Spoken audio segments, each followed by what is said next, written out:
how much the worker will have to make and how much the employer. But my information is apparently there has not been consensus yet.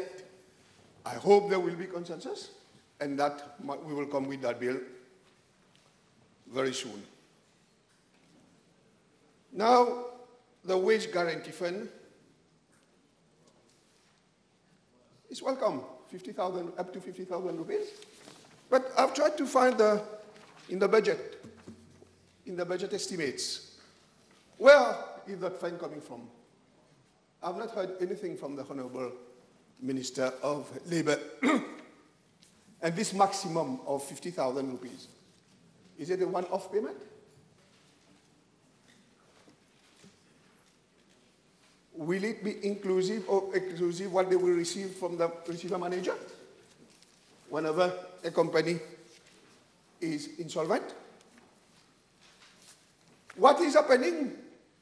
Because we on this side of the house, okay, 50,000 rupees will be paid, one-off, but we insist that the Insolvency Act should be amended. Private sector cannot borrow money from the bank and make an abuse of that money, and the bank get his money back whenever that company goes insolvent. We have to amend the Insolvency Act so that to make both the bank and owners of enterprise be more responsible. Because the bank borrows, he gets money, he gets his profit. The one who gets the money, jalsa with the money, and then when the company is scrapped, the workers will pay. This has to be reviewed. Government has given with in the public sector 1,000 rupees across the board. Not all the civil servants are happy, but at least they are getting an advance of 1,000 rupees across the board for all the public officials, as from January 2020. I have not heard anything from the Honorable Minister of Labour with regard to the NRB, the private sector. The NRB, Madam Speaker, Mr. Deputy Speaker, there are 30 sectors in the private sector governed by the NRB. The NRB has already made his report, his recommendation, since September 2018. 8 months ago, 9 months ago. But up to now, the government has not released the report of the NRB and is not implementing it. Why? Why are we penalizing the workers in the private sector when we are giving an advance to the public sector? And we know the PRB is reviewed every 3 years, but the NRB, sometimes every 10 or 15 years. Every 5 years, yes, but some has remained behind, has not been implemented for more than 5 years. Yes. So why we are not implementing those? The report is over. The recommendation has been made. Why can't the people in the private sector get what is due?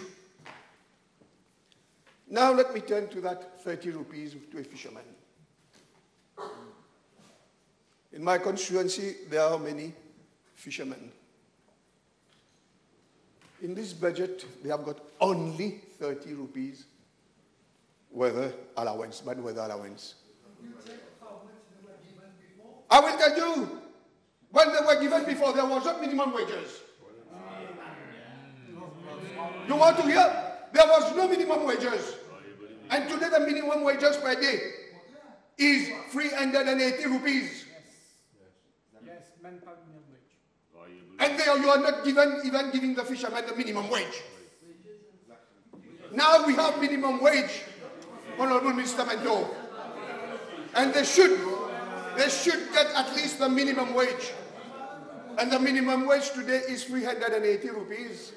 And we are giving them only 340 rupees. This is, you have to correct it. If you want to treat all the people equal, especially the fishermen, they do a very, very tough job, very, very tough job. And they are probably the poorest on the social ladder. They should have been given a push And they have asked for other things which I don't want to go into detail. I've talked to the president of the fishermen. He lives in my constituency. Some who has not been able to pay their debt at the DBM. Small money, 25,000, 30,000. They asked for this to be waived. Nothing. Nothing from this government for the fishermen. Huh? So I'm making an appeal. Now that we have with a minimum wage, at least make an effort, give them the minimum wage. Let it be 380 rupees. If you can make it 400, make it. But at least 380 rupees, which is the minimum wage per day in this country today. Nothing on the civil service bill, which have been promised to the civil servant. And we know whenever there is a case of corruption or abuse of authority by ministers, it's always the civil servant who pay them, who are arrested first. Because, unfortunately, there is not a bill for the civil servant. They have to do, there's pressure from the ministers, pressure from politicians. You have to do that, you do that. I want you to sell bedport, to buy bedport, you sell bedport, to buy bedport. And waive the law to protect the civil servant. This is, again, neither the Minister for Civil Service nor the Honourable Minister for Labour has mentioned it. There is another sector which, in the manifesto of the government, of the Alliance du Peuple, which does not exist now, of course, the IT sector. The IT sector was supposed to create 10,000 jobs per year. You know how much it has created this year? According to the statistics, 567. 567. And in all the international index, we are going down. Imports of goods dropped by 21%. The growth declined from 5.4% to 4.4%. GDP contribution dropped from 5.7% to 5.67%. UN e-government index ranking dropped from 58 to 66.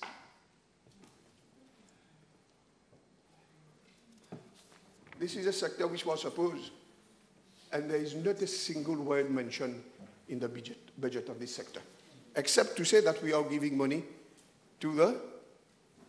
on innovation. But already 150,000 million rupees were given 3 years ago. And have we done any better with that money? It was given in 2015.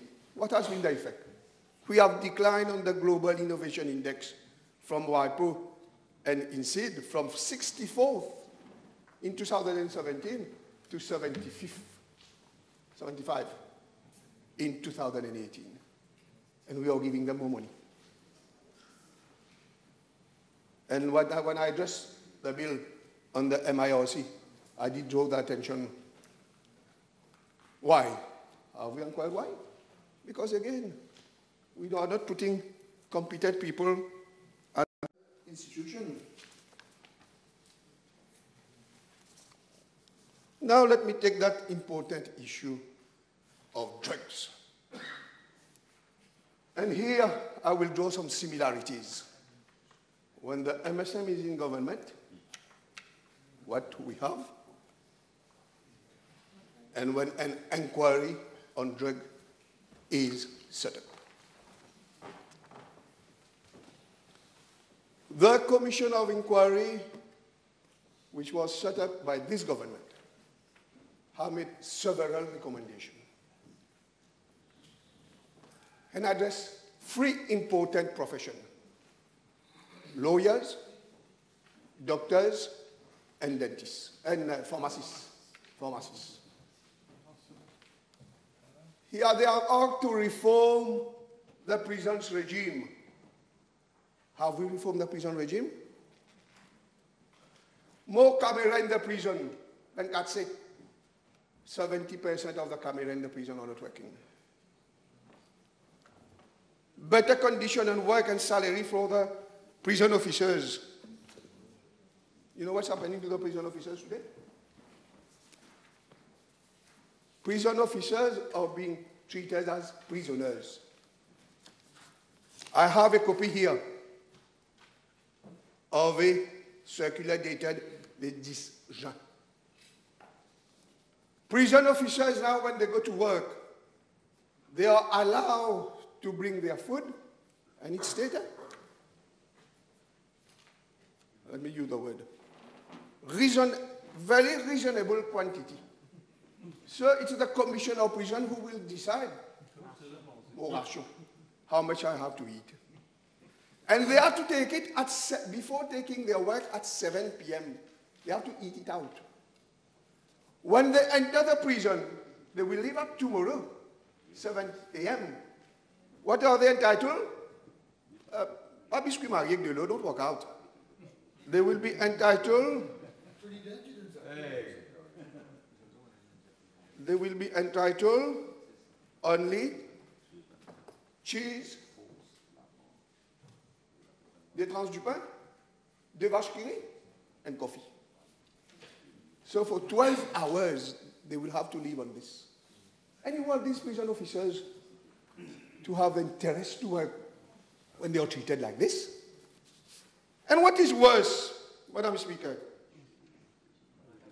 Mr. Deputy Speaker, sorry. I have Mr. Speaker. The Commission of Inquiry asks for the dismantlement of ATSU, because he has studied what has happened in ATSU for the last years, so many years. And what did this government does? Take the one who was at ATSU, put him to run the prison. The gentleman who was running the ATSU, where the commissioner on drug has said, you should scrap ATSU. Il n'a pas été efficace. Now you put him to run the prison. And are we going to be surprised now that everything is getting in the prison?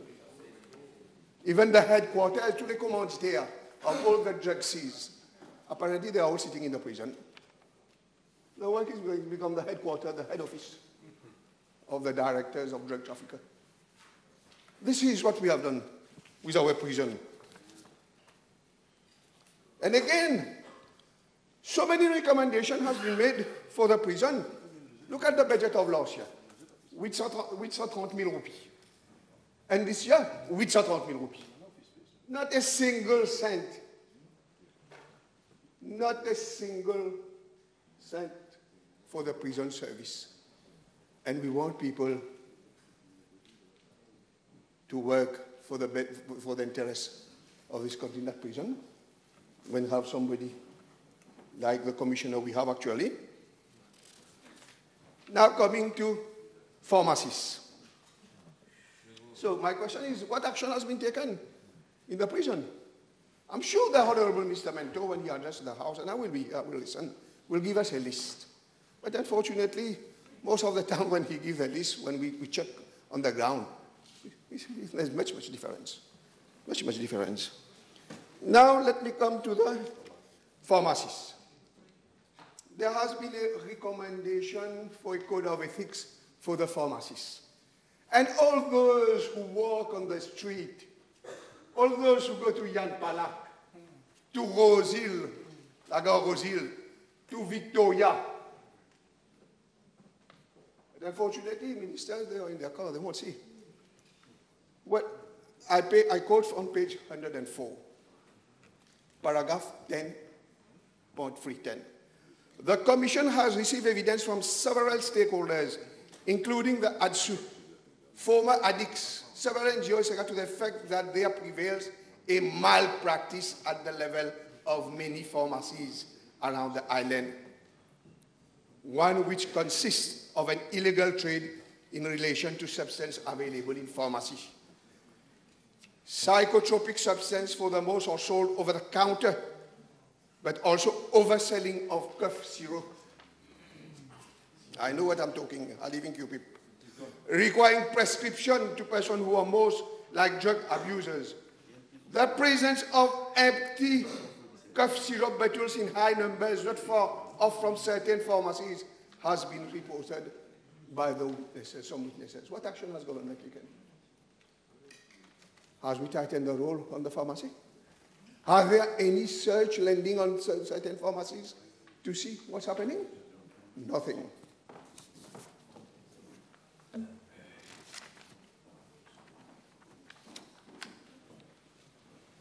Now coming to the barristers.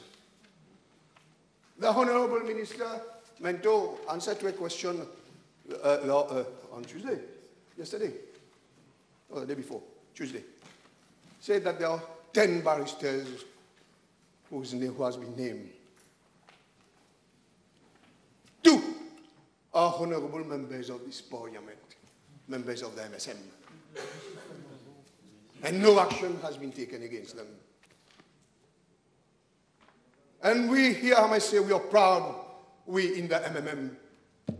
Not a single barrister, not a single name mentioned in that report, not single is associated with the MMM.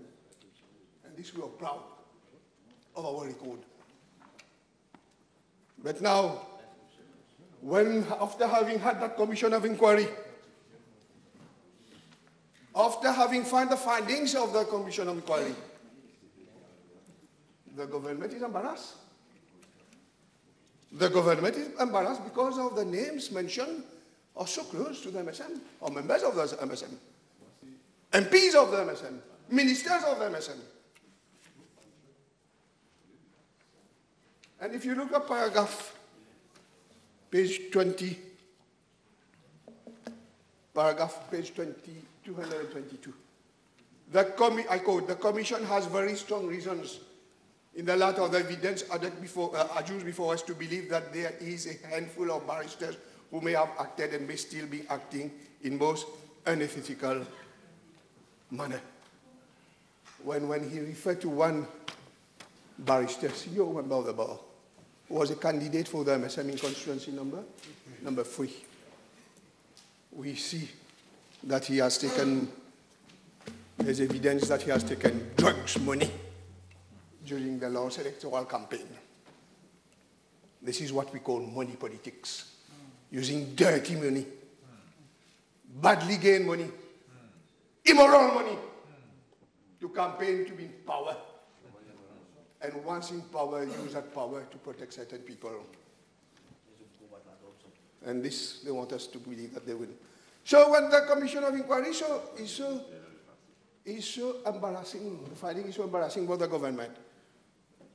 And when there was a PNQ by the Honorable Leader of the Opposition on the 23-18, what did the Honorable Mr. Mento had to say? And I quote, well, it does not mean that every recommendation is a sacred one.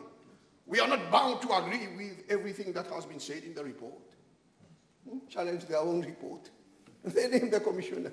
They pay the commissioner. They appointed the deputy commissioners. When the report comes out in their favor, challenge that report now. And now, because they are not ready, they are not prepared to accept all the findings of this report, they name a committee. A committee composed of 13 ministers. Can you imagine? Chaired by the Prime Minister. And this committee will supposed to pick and choose which one they agree, which one they don't agree, what they want to do, what they want to do. D'autres même décider, d'autres même par action. Then, after that, when they have tripoté with the report, if I may use that word, they send it to a task force under the chair of the Secretary to Cabinet now. And the members of the ICAC, all those institutions which has no credibility, are sitting in that commission. So there is a commission, there is a commission chaired by the minister to look into what we agree, we don't agree. Then we send it to a task force. Now, yesterday, the day before, we were informed that we have to wait for the Supreme Court ruling in a judicial review case to take action. Yeah, how is it serious? Does this government really want to fight the drugs? No? It's the same thing in 80. And I know that case, that Commission of Inquiry very well because I was a junior counsel with Honorable Colin Davidou, assisting the main witness, the then Deputy Prime Minister, ex-Deputy Prime Minister, founder of the MSM, in that commission. Again, the commission wrote in 1986 when it was published. A list of names. MPs of MSM. And it is good reading, the English, I like the reading of the whole. Very good reading. Huh? A list of names, the Bombay Pilgrims, the Amsterdam Quartet, the drug tycoons who apparently, if you look at the report, there was not la cuisine then, but they were climbing the stairs of the government house. Manzon for la case. Now, coming to the zot même acheté, zot même vendu.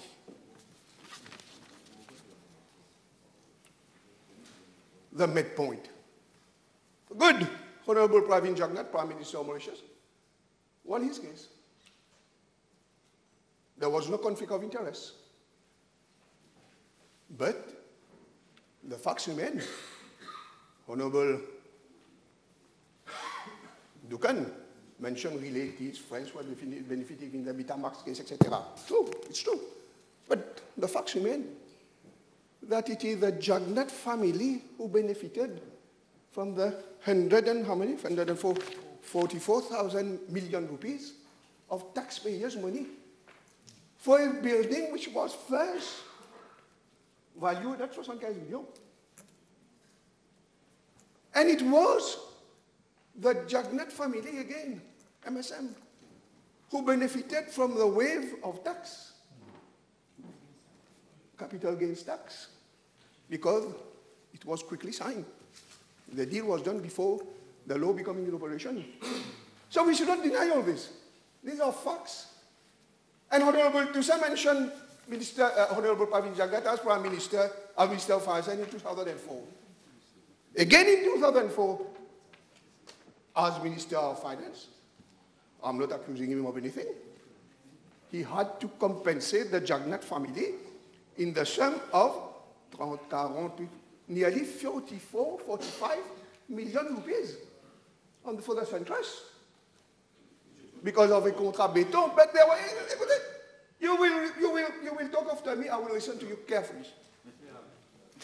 There was a judgment of the Supreme Court, yes. But in that case, and this is what the judge had to say. The case was not defended in court. There was absolutely no evidence to contradict or question the plaintiff claim regarding the loss and prejudice suffered as a result of cancellation of the contract. Nor was there an iota of evidence adduced by the defendant that could show that the plaintiff claim for damages is excessive and should not be reduced. The case was defended. And we know who was that general then.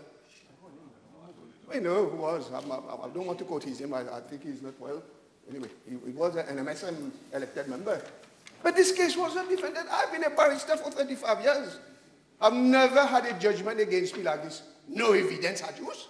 Not an iota of evidence adduced. But it's normal. The judge has no choice but to give judgment. And they benefited plenty. 45,000 million rupees again. So, Madam, Mr. Deputy Speaker, let me, I'm the funny with families. In the police force, unfortunately, our time is limited. In the police force, there has been many recommendations last year with regard to training, the police academy, a full-fledged police academy. This has been repeated every year. Where is the police academy? Equipment. In the 2018-2019 budget, with 4.5 billion were provided the police department in the budget to buy additional, for 1,000 additional police constables. Unfortunately, Henry, only 500 were recruited. Acquisition of equipment, zero. Implementation of CCTV cameras in all police stations, zero. Mauritius Force Training Academy, zero. So, even in the police, and we have today a commissioner of police who did not earn respect among his rank and file. I work with the police every day. I meet everybody from the SCP to the CP to the small police officers to all those. He does not earn respect. And if you, Honorable Mr. Manto, if the government is serious for the fight against drugs, how can you protect the Commissioner of Police who has signed on express within 24 hours, less than 24 hours, give him a new passport to travel, to go and pick his, to go to Wayne Island. You know, if I owe you, I don't know you probably because you're a minister, you might get it earlier. But if somebody loses his passport, yes, of course, I will listen to you carefully. If you lose your passport, you have to go and make a declaration. The police has to make an inquiry. The inquiry lasts for more than 4 or 5 weeks. Then, with the findings, they confirm that it has been lost, then you get a new passport. But this one, no. And he's still Commissioner of Police. Now, I have to finish. Unfortunately, I wanted to say something on education. I don't have time. The Honorable Mr. made a very long speech, but she has not addressed the fundamental issue. That failure in our system. In HSC, only 35% pass the exam. Failure in grade 6, 30%. This we have not addressed this issue. The issue of violence in school. The situation at the MITD. Dramatic. Even the MQA are not recognizing the curriculum of the MITD. Even Metro Express went to MITD to recruit welders. They were not happy with the standard of these people. They had to bring their welders from India. So, Madam, Mr. Deputy Speaker, I have to conclude. 2014, people trusted the Alliance Québec. Today, what we have in front of us, nothing resembling the Alliance Québec, which the people choose. One of the main partners in the Alliance Québec is in opposition. One minister had to resign for an allegation of corruption. He's still flying the MSM collar. His ties. And he was compensated 15 million rupees. Two ministers have to resign from the assembly, one of whom was supposed to be the Jew of the second week economic. One PPS had to resign as PPS. He's still a member of parliament for an indecent act in parliament. And still a member of the MSM. A deputy speaker, Mr. Deputy Speaker, had to resign after having named by the Drug Commission. A minister had to resign for the same reason. And she was speaking yesterday, my goodness. I thought, my mind, she thinks she was still a minister. How the guts to stand here and criticize the MMM, criticize here, criticize there. When you have been named by a commission of drug, attending 32 drug traffickers in one visit. Oh my goodness. Honorable Mr. Manto, you have been a barrister.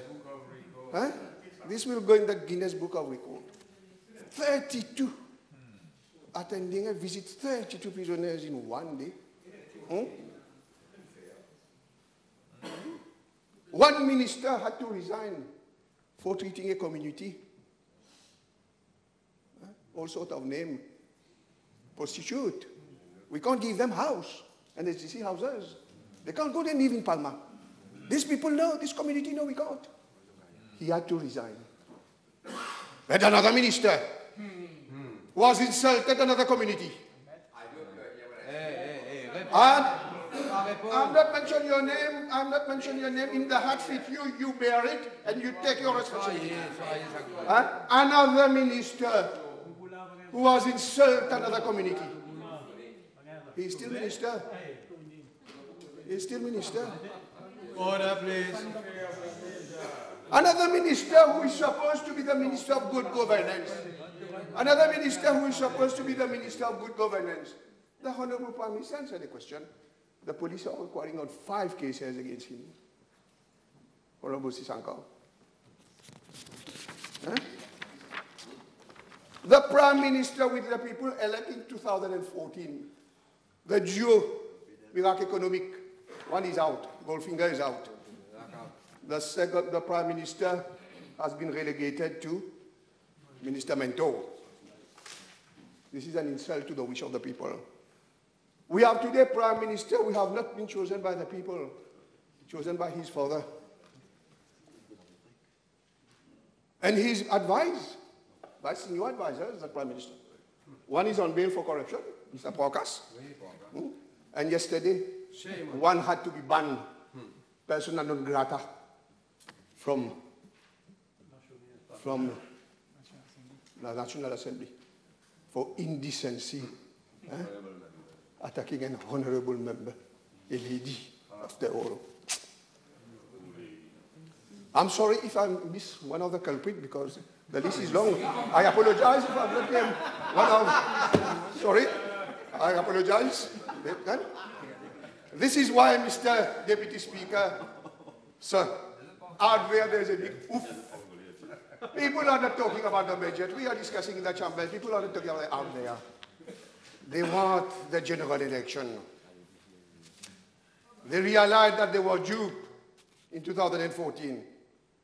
People want a clean government, a party which is clean, which has never been involved in corruption, never been dealing with drug traffickers, which has a history of honesty.